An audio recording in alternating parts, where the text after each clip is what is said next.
E em nome de Deus, em nome de Jesus, agradecidos à espiritualidade amiga, ao patrono desta casa, vamos iniciar as tarefas de hoje.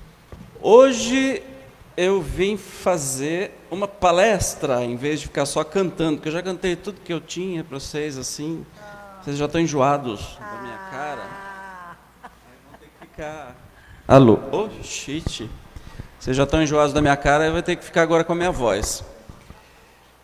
Mas antes, obviamente, para harmonizar a noite, vamos começar com uma canção. E aí, claro que nessa casa eu trago a canção para homenagear o nosso paizinho, que é a canção que ele gosta muito, não só ele, muitos de vocês, que é a história de Caruso.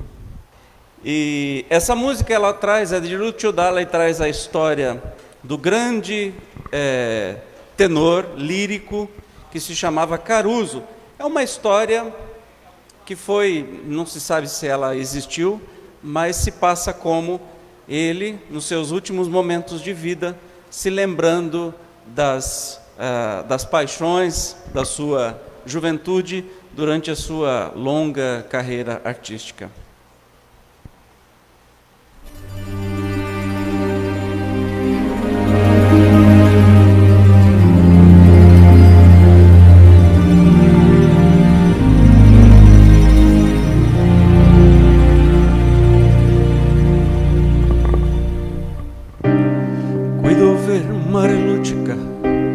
Tira forte il vento su una vecchia terrazza davanti al golfo di Sorrento. Un uomo abbraccia una ragazza dopo che aveva pianto, poi schiarisce la voce e ricomincia il canto.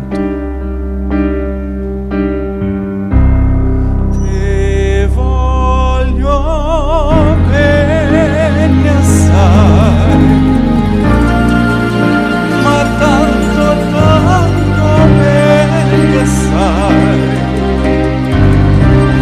è una catena ormai, e scioglie il sangue di bene sai, vide le luci in mezzo al mare. Penso alla notte là in America, ma e non solo le lampari, la bianca scia di un'elica. Senti il dolore nella musica, si alzò dal piano forte, ma quando vi la luce nella nuvole, sembra più dolce anche la morte.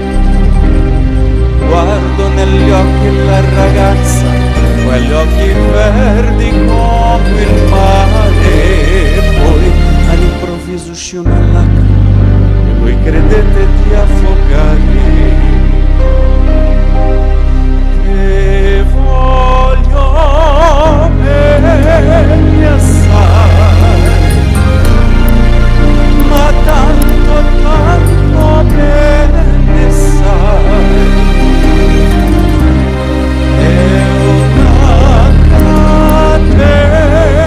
Ormai e scioglie il sangue di bene sai. Potenza della virgica, dove ogni dramma è un falso, e con un po' di trucco e con la mimica puoi diventare un altro.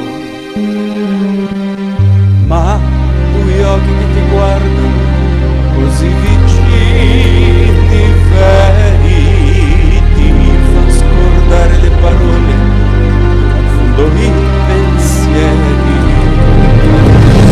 Cosa diventa di un piccolo anche la notte là in America, ti coltivi della tua vita come la scia nelica.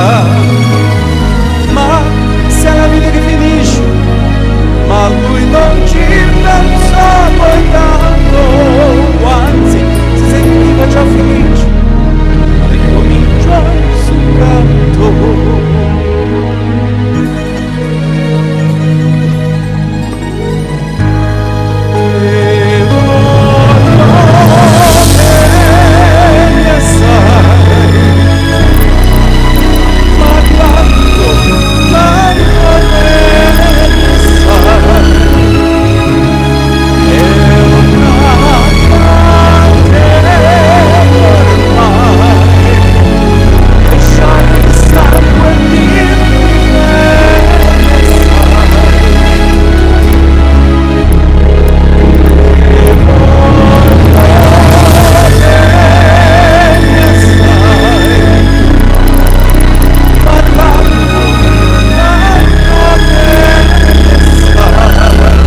Mas vamos falar então do assunto que me trouxe aqui hoje, que é extremismo religioso. Tá bom o som?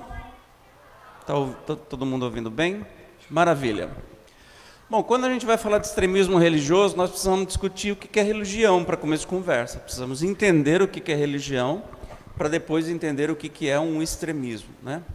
Vamos falar do espiritismo primeiro, já que nós estamos numa casa espírita. No Livro dos Espíritos, capítulo 2, Kardec nos diz: o espiritismo é, pois, o mais potente auxiliar da religião, né? Se ele aí está, é porque Deus o permite para que nossas vacilantes esperanças se revigorem e para que sejamos reconduzidos à senda do bem pela perspectiva do futuro. Então a gente tem na literatura espírita que o espiritismo em si não é uma religião como as religiões que existem no mundo. Ele é, antes de mais nada, uma ciência de observação, já que nasceu da observação das manifestações mediúnicas, e o Livro dos Espíritos foi escrito dessa maneira, e também de filosofia moral.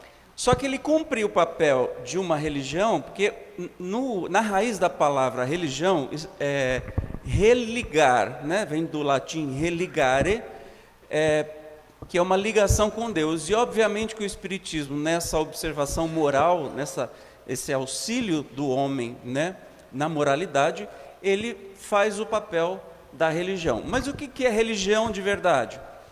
Pela definição, é um conjunto de sistemas culturais de crenças, visões de mundo, que estabelece os símbolos que relacionam a humanidade com a espiritualidade e seus próprios valores morais.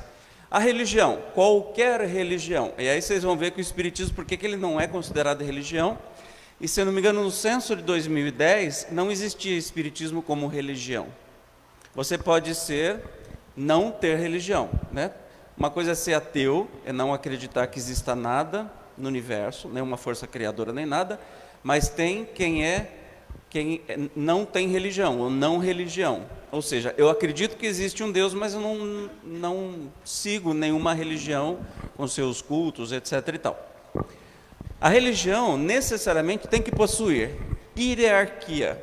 O espiritismo não tem hierarquia, né? Eu acho engraçado quando o Fantástico exibe alguma coisa. O Divaldo, não sei o que lá, antes falava do Chico como se fosse o chefão de todo mundo, agora é o Divaldo que é o chefão de todo mundo, e a gente sabe, ele fica até sem graça, mas os repórteres que não têm conhecimento colocam assim, como se fosse o Papa do espiritismo, e não é. O espiritismo não tem hierarquia, não tem um que manda lá em cima e os outros, como por exemplo uma organização religiosa como a Igreja Católica, ou algumas igrejas evangélicas, ou um budismo, enfim, né? Símbolos. Vocês já viram alguma veneração, algum uso de símbolo no espiritismo? Não há simbologia. Dogma. O que é dogma? É uma imposição da religião. Olha, eu digo para vocês que Deus é um e é três, a tal da trindade. Ah, mas por quê? Não questione. Isto é um dogma. Parece assim, olha, você está questionando Deus, hein? Cuidado aí. Imagina, o espiritismo é feito de questionamento. Então, não há dogmas. Veneração. Não existe veneração no espiritismo. Rituais. Não tem ritual. Aqui, por um acaso, nós descobrimos hoje que o passe é dado antes da palestra. Em muitas casas espíritas é dado após a palestra. Algumas são dadas dentro de salas, outras são dadas publicamente, outras são dadas em maca. Então, não há um ritual, né? A gente tem costumes que traz, mas não é um ritual. Eu posso querer fazer como a casa X, mas não tem nada que me obrigue a fazer. Se eu quiser começar do avesso, eu começo do avesso, não tem problema, né?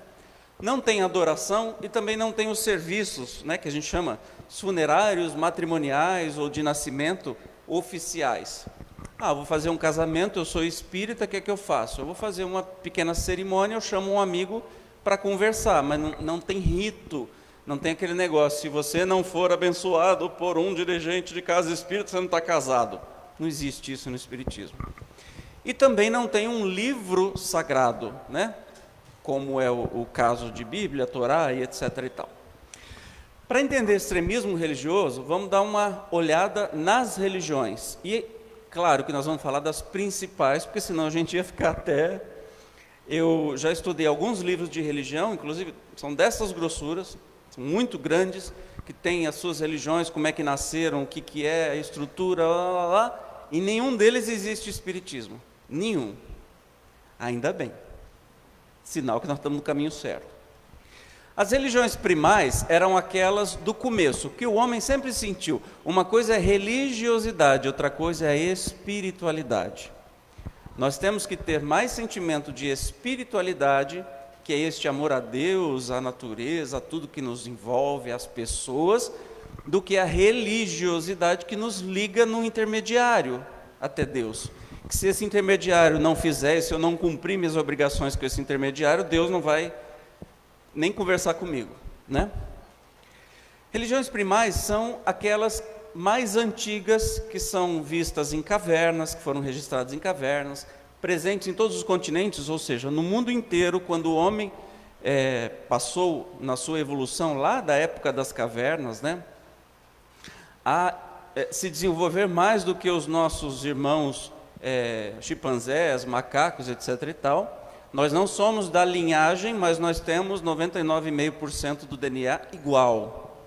Mas, num certo momento, se bifurcou e a humanidade começou a se desenvolver. Desde essa época, no mundo inteiro, se despontou a necessidade de ter um sentimento de divindade, não é? Então, essas são as religiões primais, que tinham muitos deuses, que tinham muitos mitos, né? Usavam muitos artefatos, muitas coisas para evocar espíritos ou conversar com Deus. Tinham xamãs, os líderes espirituais, em algumas religiões até hoje tem, né?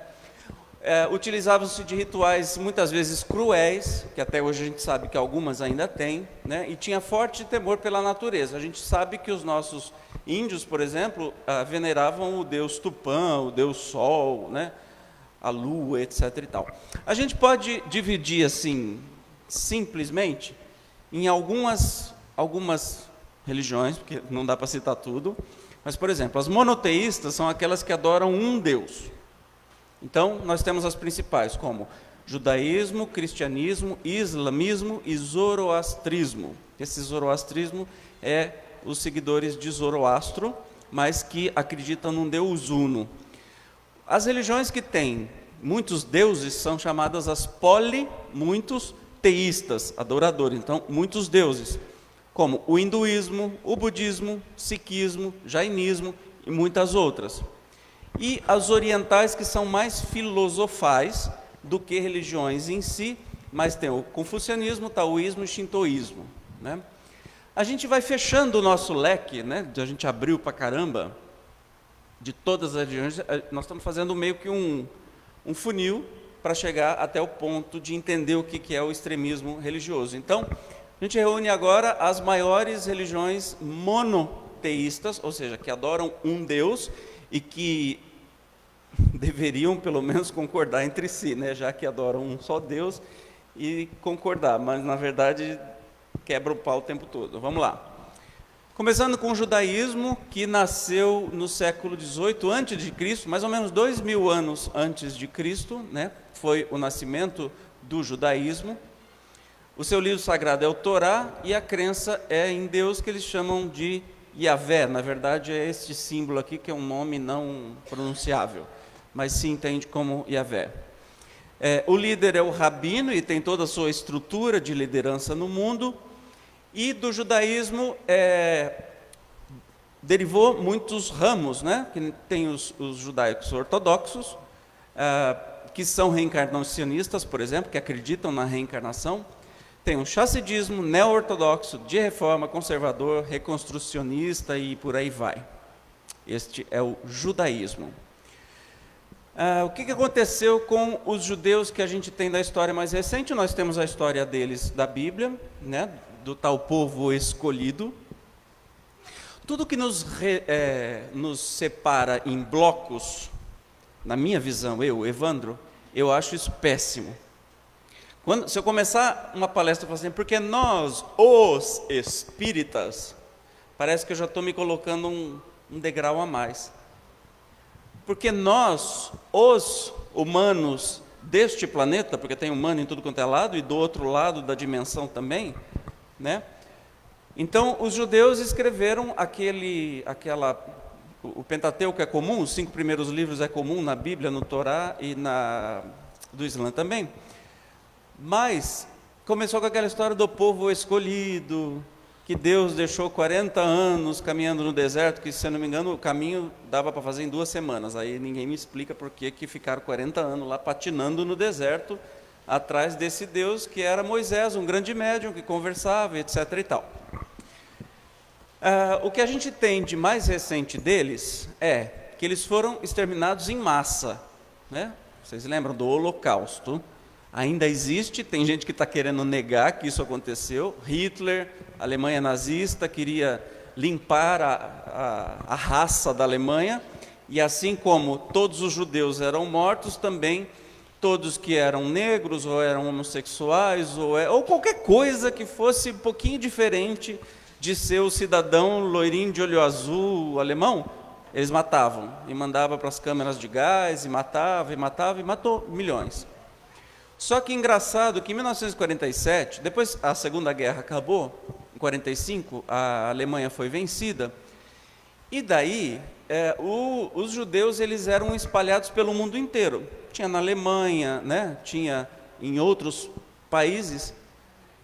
Isso deslocou todos eles, tudo que eles tinham foi roubado ou dado para alguém, ou seja, acabou a guerra, tinham milhares de prisioneiros ainda, o que faz com essa população? Vai voltar para onde? Vocês não tinham mais nada. Daí, numa assembleia da ONU, em 1947, determinaram um pedaço da Palestina como Israel. Olha, é como se alguém viesse aqui, a ONU, que é uma organização, né, das Nações Unidas, mas não manda no Brasil, falasse assim, olha, a partir de agora o Nordeste inteiro não é mais Brasil, agora chama Israel, e vocês se mandam daqui, porque nós vamos botar um outro povo. Você se sentiria como?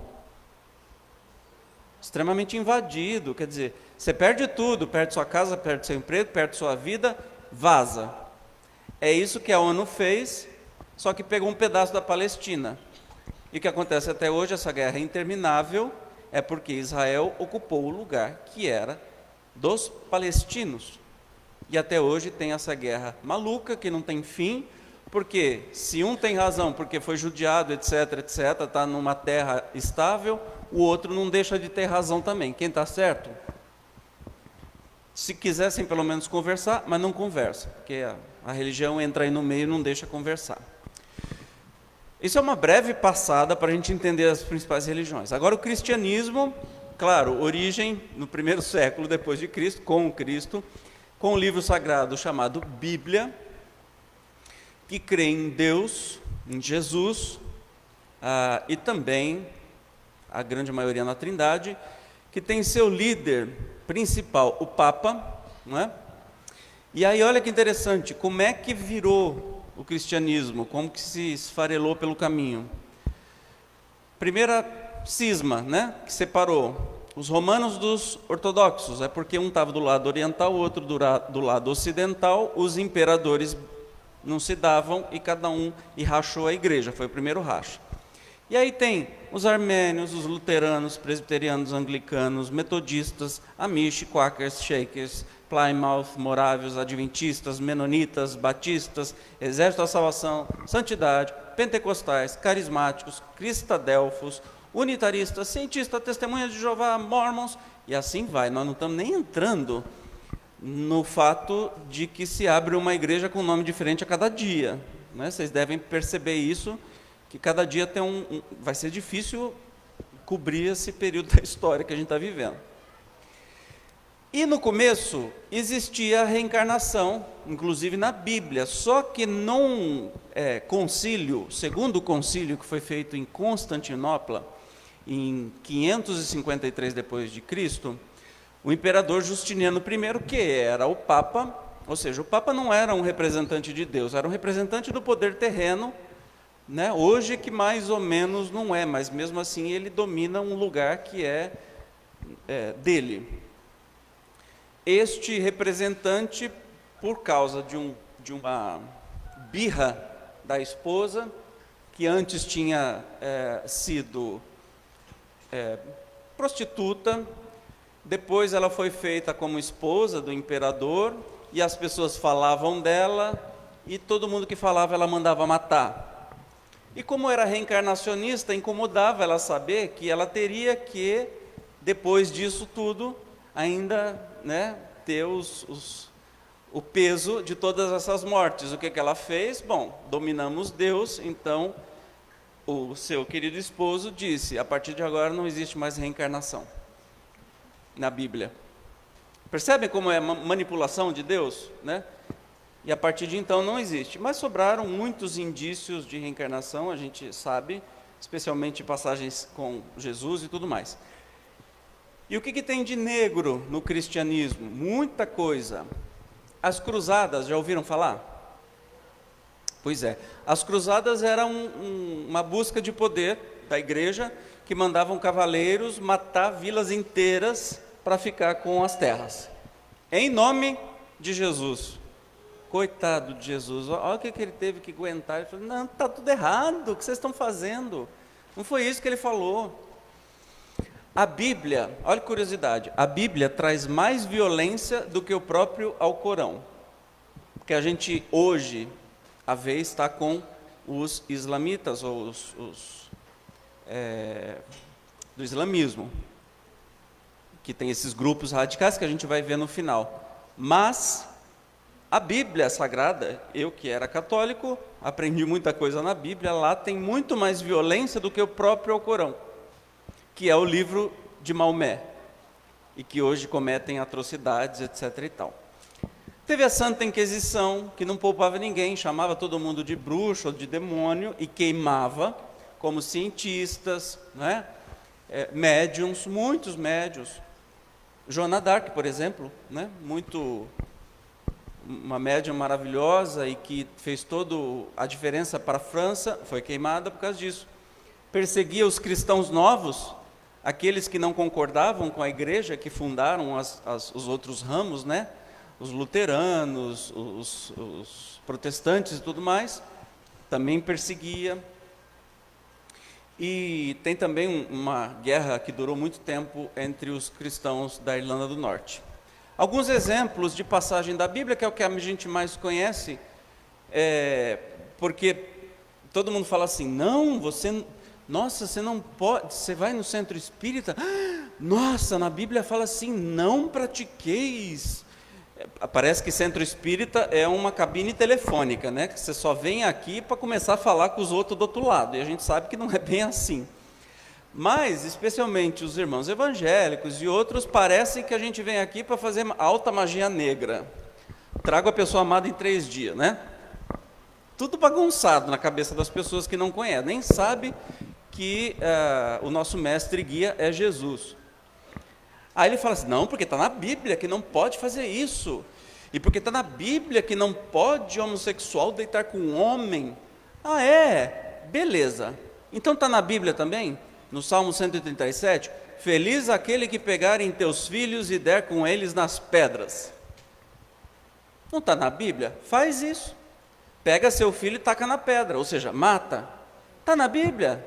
Ué, não é um argumento? Vamos mais, em Oséias está assim: Samaria virá a ser deserta porque se rebelou contra o seu Deus. Olha que Deus maluco, esse Deus bíblico. Cairão a espada, seus filhos serão despedaçados e as suas grávidas serão fendidas pelo meio. Que Deus bondade, né? Tem mais ainda.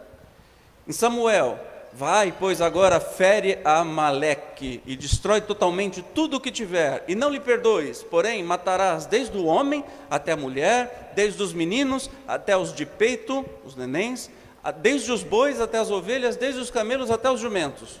É Deus que mandou, então está tudo certo, vai lá e faz. Olha o tanto de violência que tem na Bíblia Sagrada, porque é um livro, e a gente vai discutir daqui a pouquinho, é um livro que retrata o período que aquele povo viveu, e que naquela época, isso servia muito para aquelas pessoas, para não ter caos na sociedade, porque não tinha polícia, não tinha lei, não tinha constituição, ninguém respeitava nada, era assim, se eu quiser eu te mato e está tudo certo. Então, para a sua época, tem certas coisas que faziam sentido, outras não. Dar com suas crianças nas pedras, por exemplo, é alguém que estava com muita raiva, sei lá do que, né? Mas enfim, passando para o islamismo, né? Que teve origem pelo ano de 610 depois de Cristo, um pouquinho depois começou o protestantismo. Então, islamismo foi quem começou a se rebelar, entre aspas, né? O livro sagrado é o Corão, ou Alcorão, crença em Alá, que eles chamam de Deus. O líder é o profeta Maomé, e na visão deles teve profetas que vieram antes, como Jesus. Essa também é uma visão de Israel, né, a gente fugiu, dos judeus, que Jesus era um profeta, né? E também eles se dividiram entre sunitas, xiitas, sufistas, nação do Islã, e tem outros também. O mais interessante é que eles começaram a se dividir, porque Maomé ele teve uma missão. Se você ler A Caminho da Luz, Emmanuel vai nos dizer que Maomé teve a missão de, no ano 600 depois de Cristo, vir nos relembrar do verdadeiro cristianismo, não daquele que foi adotado pelo Império Romano e virou uma guerra sem fim. Maomé tinha esta missão para cumprir, e na verdade a sua, digamos que, vaidade desvirtuou todo esse caminho, e ele acabou criando uma religião extremamente incompreensível em muitos aspectos, com muitas coisas boas, mas incompreensível. E aí as duas principais divisões são sunitas e xiitas. Veja que uma tem 1 bilhão e outra tem 180 milhões. Geralmente o que a gente escuta desses exércitos islâmicos e etc e tal, são sunitas matando xiitas. Isso se dividiu já que Maomé desencarnou. Ele morreu imediatamente. Alguns acharam que o cunhado dele era o cara que tinha que seguir, enquanto outros achavam que uma outra pessoa fora da família era o cara que tinha que seguir. E aí já dividiu de início, né? No islamismo, tem certos absurdos, como burcas em mulheres e nenhum direito. Tem país que é super desenvolvido, que não deixa sequer a mulher tirar uma burca. Se você for passear, por exemplo, gente, como que chama? Jorge, como é que chama onde tem ditadura lá, que é um país super desenvolvido pelo petróleo? Arábia Saudita, se você for passear lá e for mulher, você vai ganhar uma burca de presente, porque você não pode estar com a cabeça descoberta, você tem que estar com um vestidão até no chão, etc. e tal. Tem um rigoroso controle da vida de cada um, né? Tem 4 grandes escolas de juízes, assim, são esses nomes aí, Malaki, Hanafi, Hanbali, Shaifi. Tem a Sharia, ou Sharia, que é a tal lei, né, islâmica, que deve ser rigorosamente seguida, que é uma lei extremamente machista, que anula a mulher e anula um monte de direitos. As punições são sancionadas no Corão, e o Maomé diz que foi Deus que mandou. Olha aí a história se repetindo, que a gente vê de novo, né? Ainda hoje nós temos condenações violentas para adultério. Se pegar uma mulher, um homem em adultério, a morte é pública por açoitamento, chicotada. Se roubar, corta a mão, corta pé, etc. e tal. Se exaltar heróis humanos ou ídolos pop ou ser ateu, são pecados severamente a serem punidos. Ou seja, é uma religião extremamente rigorosa nesse sentido. E estão em guerras desde a morte de Maomé. Olha lá, dividiu o seu califado. O califado é meio que o reino de Maomé, tornando inimigos os sunitas, que são seguidores de Abu Bakr, e os xiitas, que são seguidores de Ali. Um era cunhado, o outro era próximo. Tudo bem até aqui? Tá chato? Podemos continuar? Tudo bem? Se quiserem perguntar alguma coisa, levanta a mão e a gente conversa, tá? Jorge, me arranja uma aguinha, por favor. Ah, está aqui já? Não, obrigado, já tem, obrigado. Ah, não, eu... Vamos abrir um parênteses para falar o que é domínio público. Domínio público não é quando o público vai dominar alguma coisa, tá? O que a gente conhece na lei como domínio público, por exemplo, um livro, uma obra que é de domínio público, é algo que não pertence a ninguém. O próprio nome diz, né? Por exemplo, o livro Pequeno Príncipe, de Camille Saint-Exupéry, ele caiu em domínio público tem acho que uns 2 ou 3 anos atrás. Ou seja, 75 anos depois da morte do autor, não tem mais que pagar para este autor. Isso vira patrimônio da humanidade e todo mundo pode publicar e fazer o que quiser. Isso serve com música, com livro e um monte de outras coisas. Então, um livro de domínio público pode ser reeditado por qualquer pessoa. Você pode pegar o Pequeno Príncipe, inventar uma história e botar o nome, o Pequeno Príncipe de Paulista. Aí você faz o Pequeno Príncipe de Paulista, e conta uma história. Sofrendo as modificações que o editor quiser fazer, sem regras, controles ou pagamentos de direitos autorais. Sabe o interessante? É que os textos sagrados de todas as religiões, os livros sagrados, a Bíblia, é livro de domínio público. O que isso quer dizer? Quer dizer que eu posso pegar a Bíblia, fazer a alteração que eu quiser e publicar. Bíblia do Evandro. Bíblia do João, como é que é o nome dele mesmo? João alguma coisa, que foi um dos tradutores. Bíblia de Almeida, João Almeida. Bíblia de Jerusalém. Bíblia da mulher. Bíblia da criança. Bíblia do Seara do Deus. Eu posso fazer. Aí lá eu pago todas as coisas que eu quero, troco. Mas quem vai fazer essas alterações, obviamente que não vai reinventar a roda. O que ele vai fazer? Mudar trechos que interessam a ele. Então, o que muitas traduções já trazem, se você abrir? Que Moisés disse, que Deus disse, e que Moisés disse: não praticareis o espiritismo, porque você vai para o inferno. Que engraçado, eu podia jurar que o espiritismo tem 160 anos, né? Como é que Moisés, lá, 2000 anos antes de Cristo, já sabia a palavra espiritismo? Porque não existia a palavra espiritismo. Como é que isso foi parar dentro da Bíblia, gente? Né? Curioso. Se fosse só isso, está bom demais, mas tem um monte de alterações. Não são poucas, ou seja, as pessoas vão alterando. Agora, imagina desde quando foi escrita. Por exemplo, a Gênesis da Bíblia, hoje, que é um livro escrito, era um livro, na verdade não era um livro, era uma tradição oral cantada. Os mais velhos cantavam para os mais novos como o mundo foi criado, e aquela história de Adão e Eva, da serpente, da maçã, que teve Caim e Abel, que um matou o outro, aí o outro foi para não sei o quê, e aí teve um monte de filho. Aí você fica assim, ué, mas achou a esposa onde? Sabe essas coisas? Por quê? Essas tradições orais, ela tinha mais ou menos o mesmo efeito que um conto de fadas que a gente tem, por exemplo, Chapeuzinho Vermelho, que tem a moral da história, né? Todos aqueles contos. E aí, um belo dia, quando se tornou costume de registrar isso, se escreveu e está na Bíblia. Mas tem gente que jura de pé junto que Adão e Eva existiu. Juram, ignorando a nossa ciência, que tem provas. Aí eu até falei para o Jorge essa semana, que foi descoberto lá acho que no Paraná, ou em Rio Preto, não sei, um dinossauro super velho, um dos mais velhos do mundo. Falei, onde é que os dinossauros entram na Bíblia?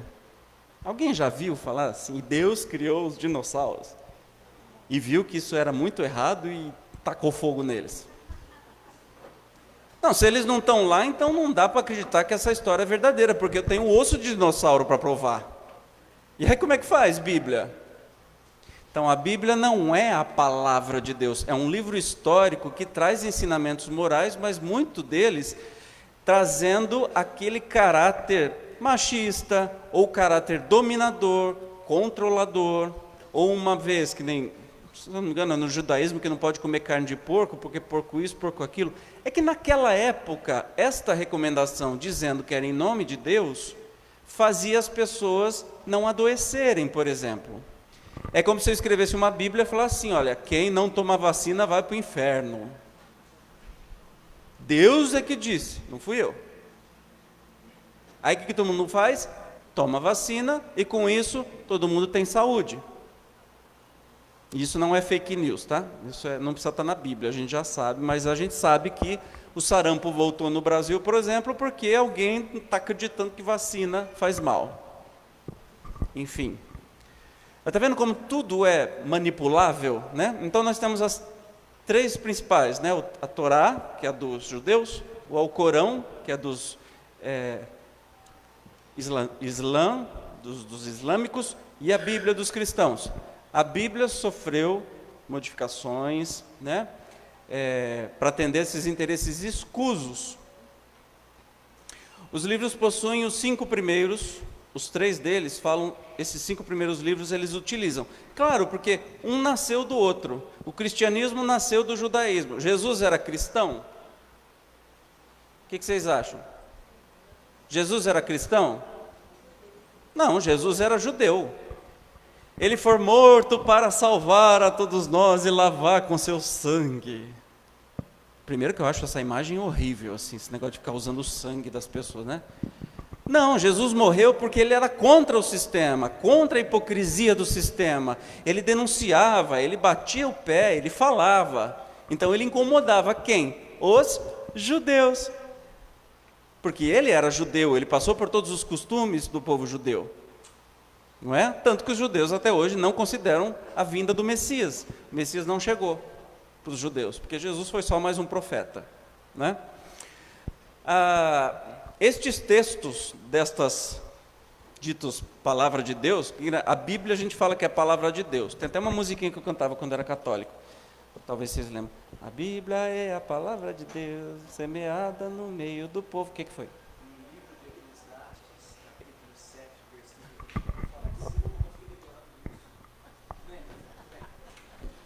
Segura na mão de Deus e vem.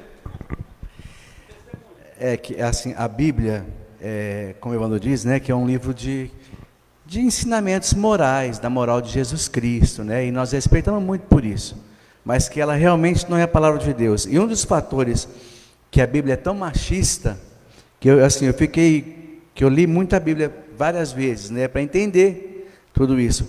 Mas tem uma passagem no livro de Eclesiastes, quantos conhecem Eclesiastes?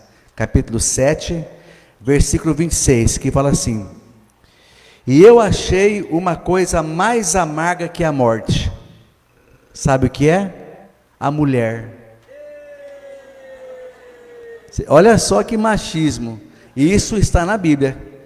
Então é um exemplo para você, tá, pessoal? Viu? Eu adoro um amarguinho, tá?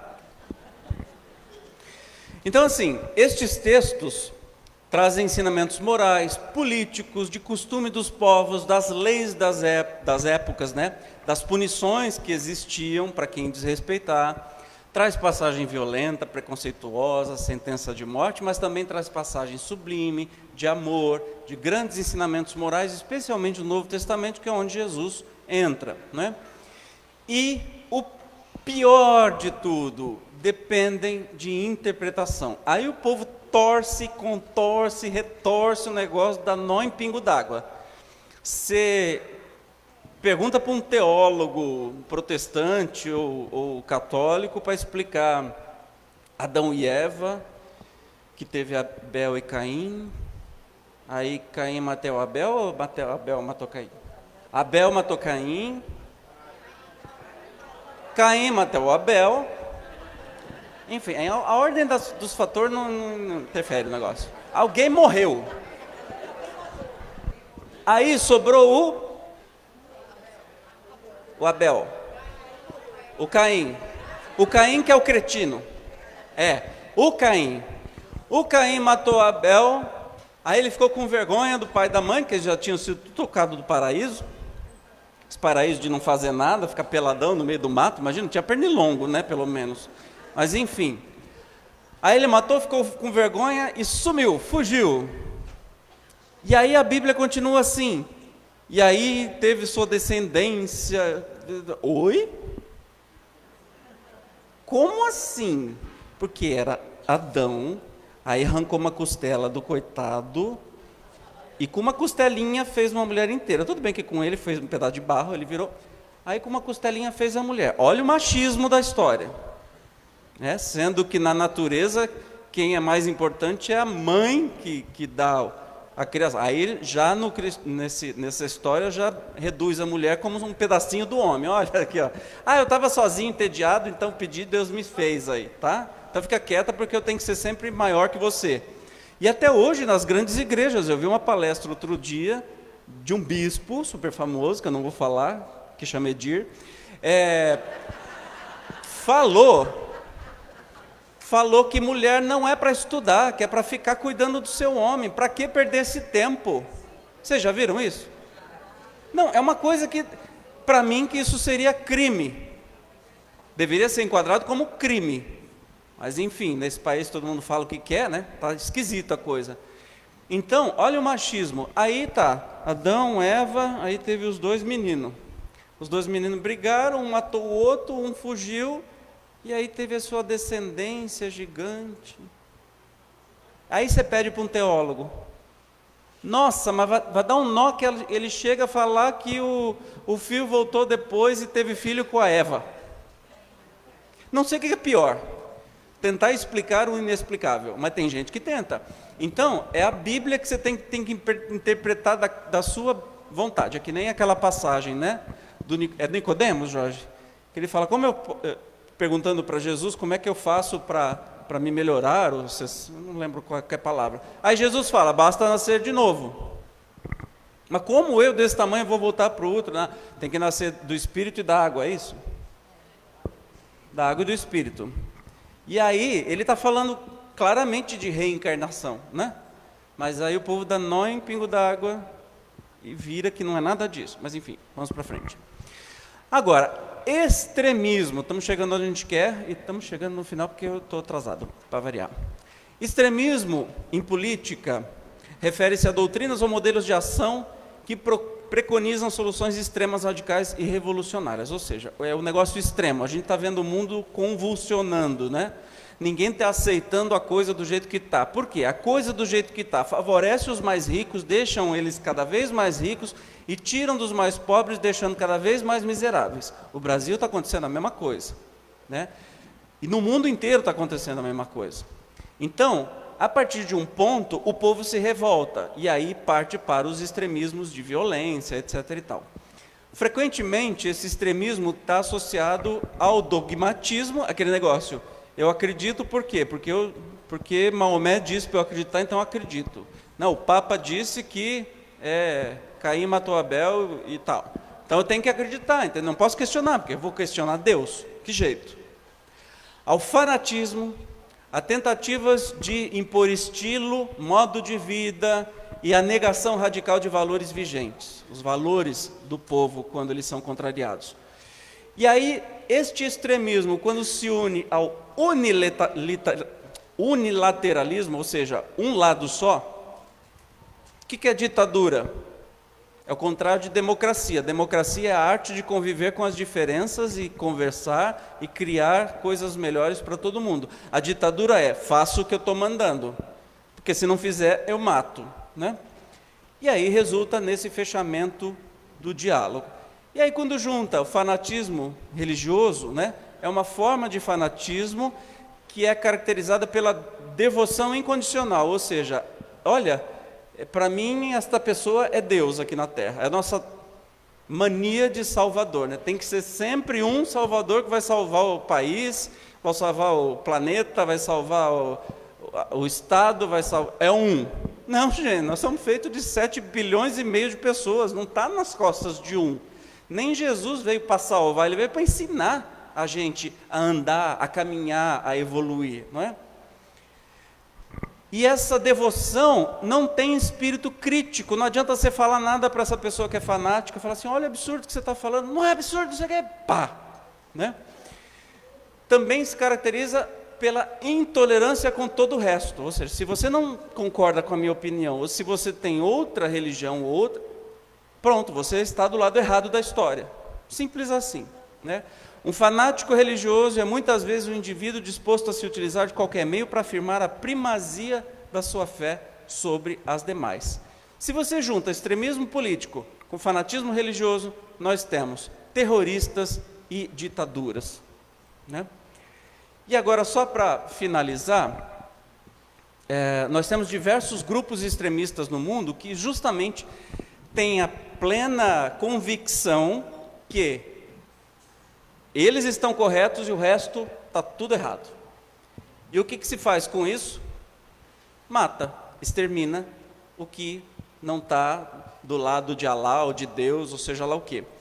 Agora, por um acaso, a gente vai mostrar grupos islâmicos, mas as cruzadas eram a mesma coisa, né? No meio da história do judaísmo também era a mesma coisa. Os fariseus, que Jesus tanto criticava, esse povo mandava matar. Mandaram matar Jesus, porque Jesus falava aquilo que eles não queriam ouvir. Isso é o quê? Uma ditadura.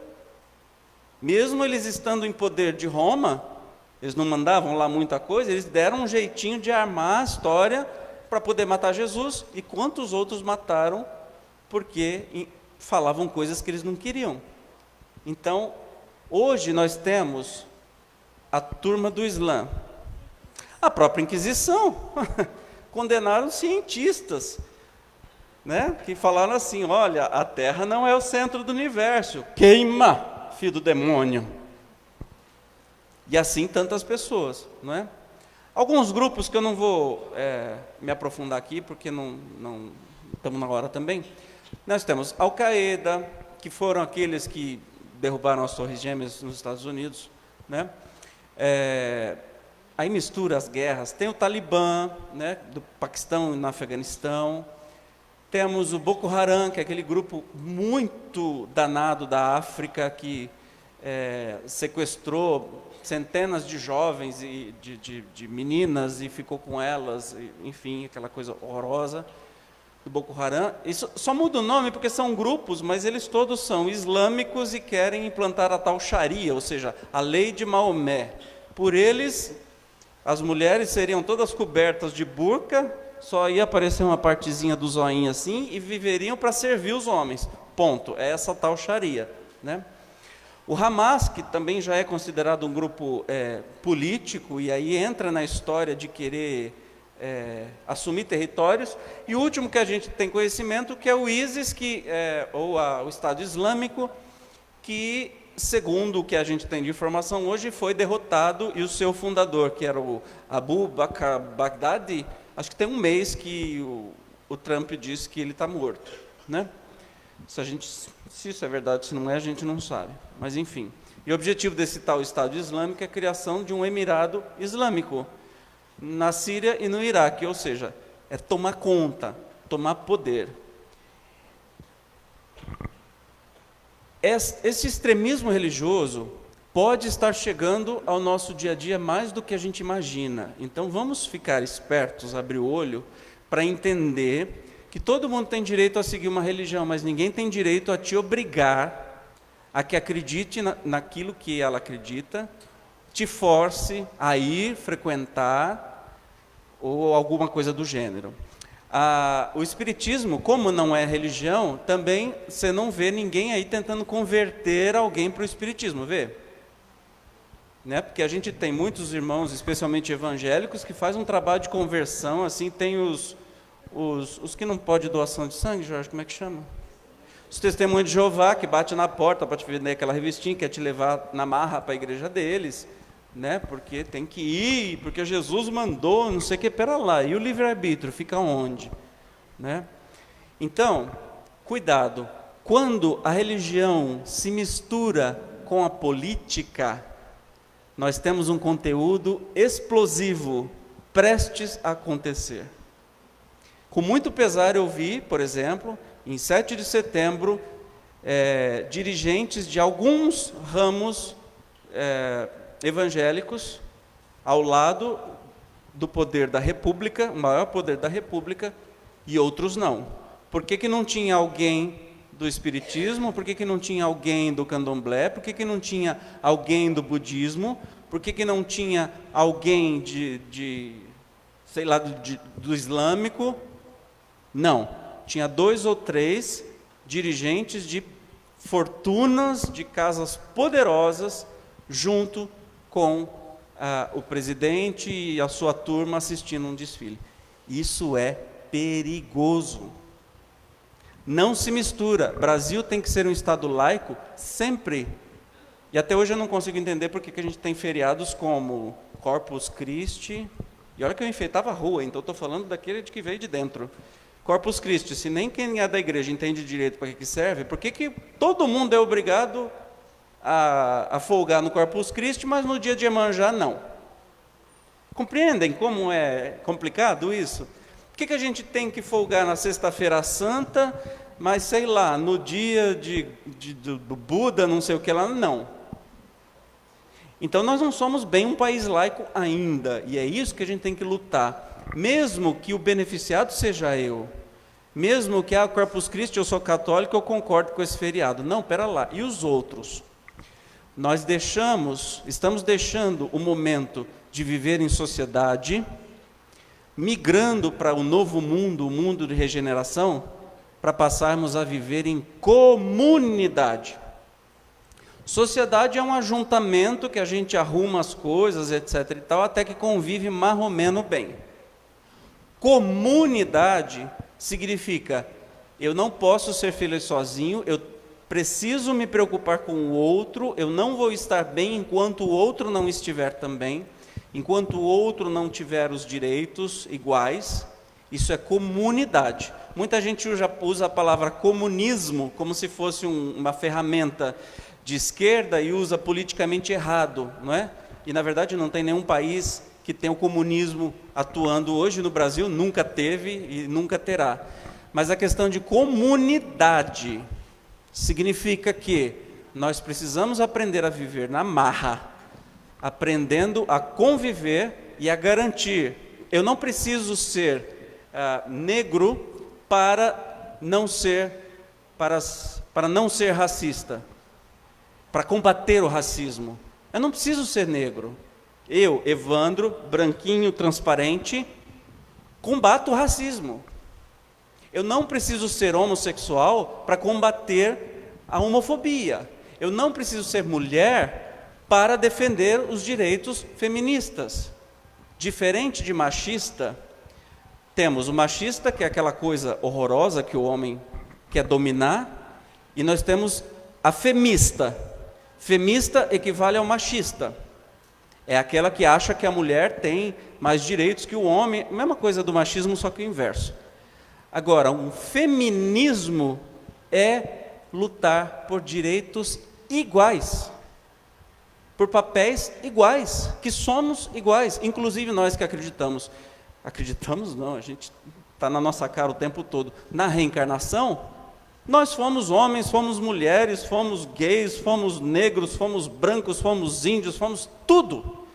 Cada vez que a gente volta, a gente experimenta uma experiência nova para se entender, e aí sim, este planeta de regeneração só vai acontecer quando todos nós olharmos para o outro como se fosse da nossa família, e que se a gente quisesse e o amasse do mesmo jeito que a gente ama os nossos próximos. Aí o planeta vai mudar. Mas ele não vai mudar por encanto, vai mudar com a nossa ação. Onde é que está escrito que para que o mal prevaleça, basta os bons ficarem quietos? Algum lugar tem esse negócio assim.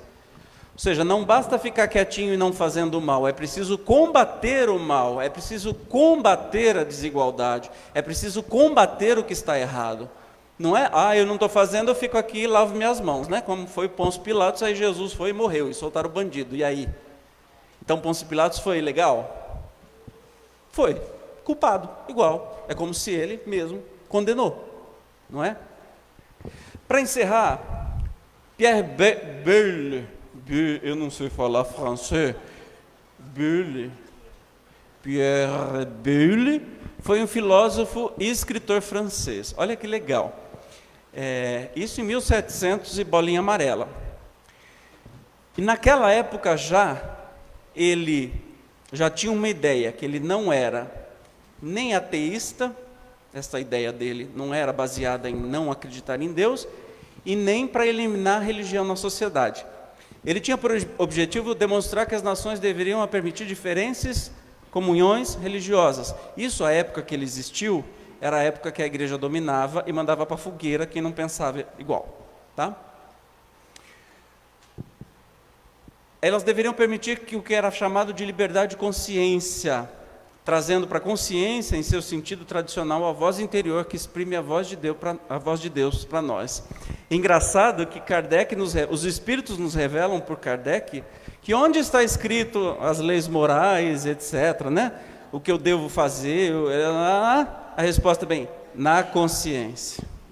Olha só, ele muito antes de Kardec já estava falando isso, defendendo que essa noção de certo e errado devia estar na consciência das pessoas e não em alguém dominando e apontando o dedo do que tinha que ser. E ele dizia, em questões de religião, a regra para julgar não está na compreensão, mas na consciência. Isso é dizer que alguém deve aceitar os objetos não de acordo com ideias claras e distintas, mas de acordo com como a consciência nos diz que ao aceitá-las, nós estaremos fazendo o que é consentível para Deus. É a moralidade que deve nos dizer quais doutrinas religiosas aceitar, e não o contrário. Não é a doutrina religiosa que tem que nos impor a moral. Entendeu? É a nossa consciência, porque os costumes mudam. Nós temos muitos irmãos de outras religiões que há 30 anos atrás a mulher só podia usar saia, não podia ter televisão em casa, e eu dava aula numa escola que era extremamente desta religião, tinha muita gente. A criançada vinha tudo antes da escola para ficar assistindo televisão, porque não tinha na casa dele, não podia ter, a molecada adora ver desenho animado, etc. e tal, corria para a escola. Olha o tamanho da bobagem, como se isso fosse não permitir que a pessoa virasse com outras tendências. Enfim. E é isso. Sobre extremismo religioso, a gente tem que sempre entender o seguinte: a nossa consciência é que dita para nós mesmos onde nós devemos ir e como agir. Não adianta querer impor isso a ninguém, forçar isso para ninguém.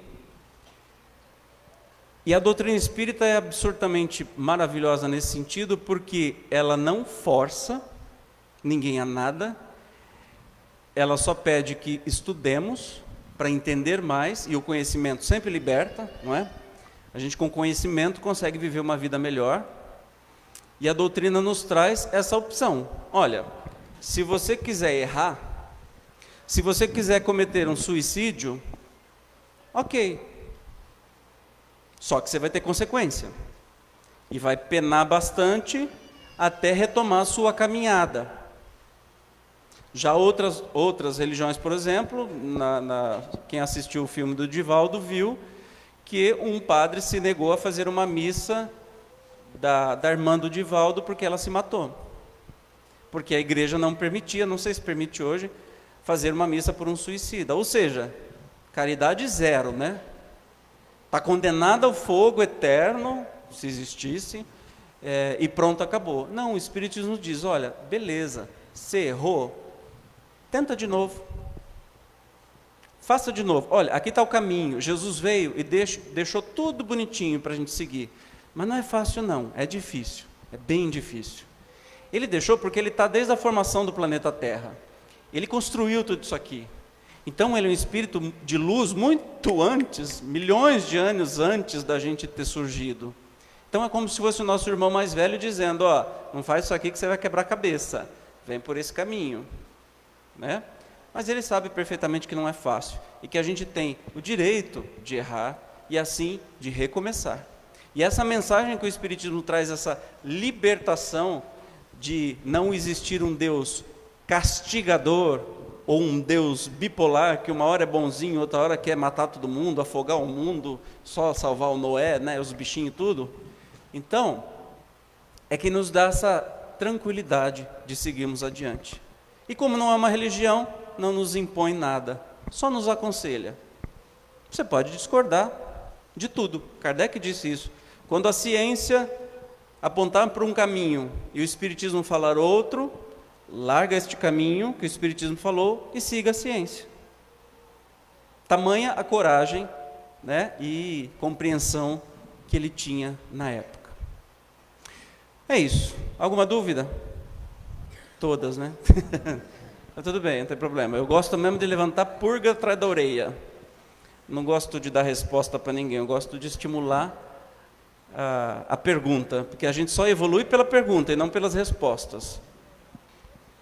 Então, para encerrar, a gente passa com uma música também, com uma mensagem absurdamente linda, de que nós podemos mudar tudo, e se nesse mundo novo, que a gente tanto ouve falar, de mundo de regeneração, a gente quer estar presente, é bom que a gente se mexa e comece a fazer alguma coisa para este mundo novo nascer. Ele não vai nascer sozinho, não vai ter nenhuma catástrofe, cataclisma, qualquer coisa assim. Esse mundo vai nascer das pessoas.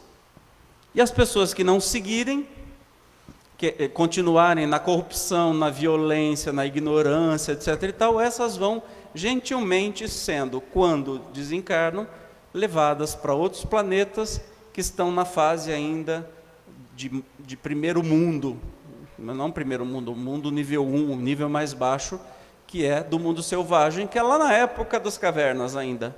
E estas pessoas, pela bondade divina, ainda vão ajudar aquele outro mundo a evoluírem, porque tem mais inteligência e mais moral do que as criaturas que vão encontrar.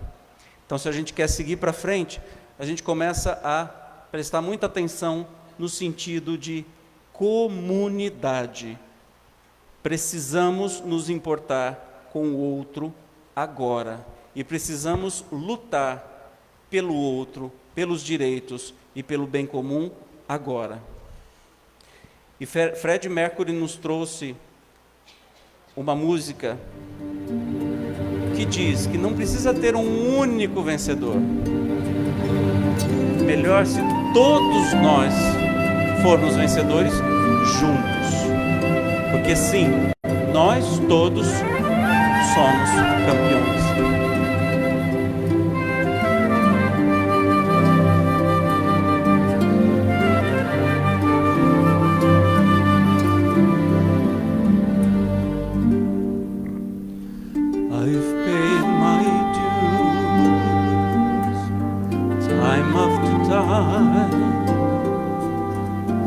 I've done my sentence, but committed no crime, and bad mistakes I've made a few. I've had my share of sanding in my face, but I've done true.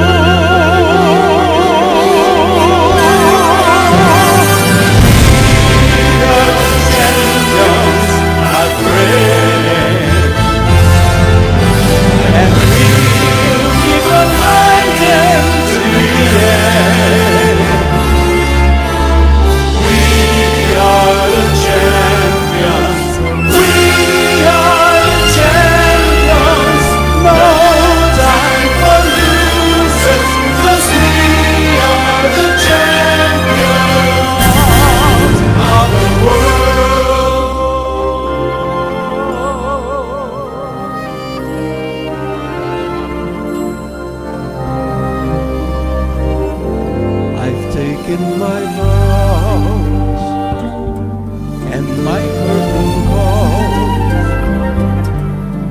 you brought me fame and fortune, everything that goes with it, I think you know. But it's no bed of roses, no pleasure of blues. I consider chance for the road among graves that I've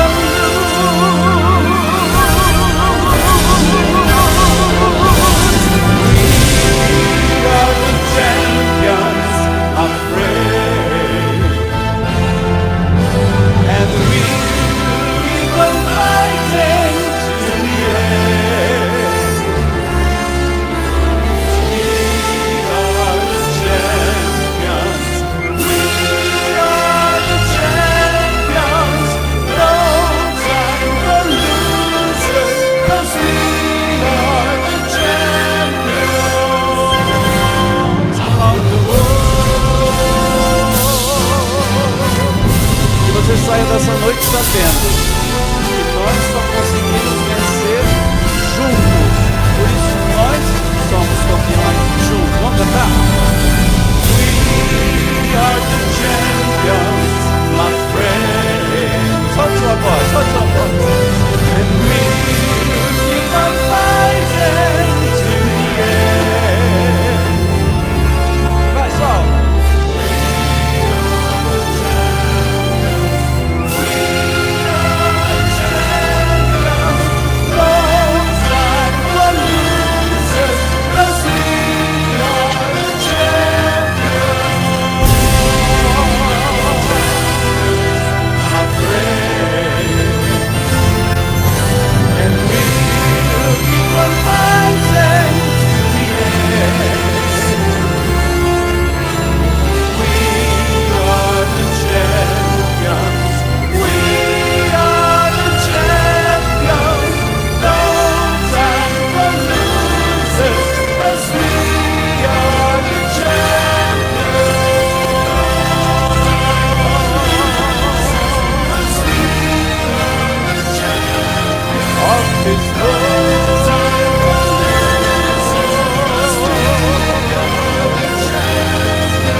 Muito obrigado pelo carinho de vocês, muito obrigado pela presença, até mais tarde.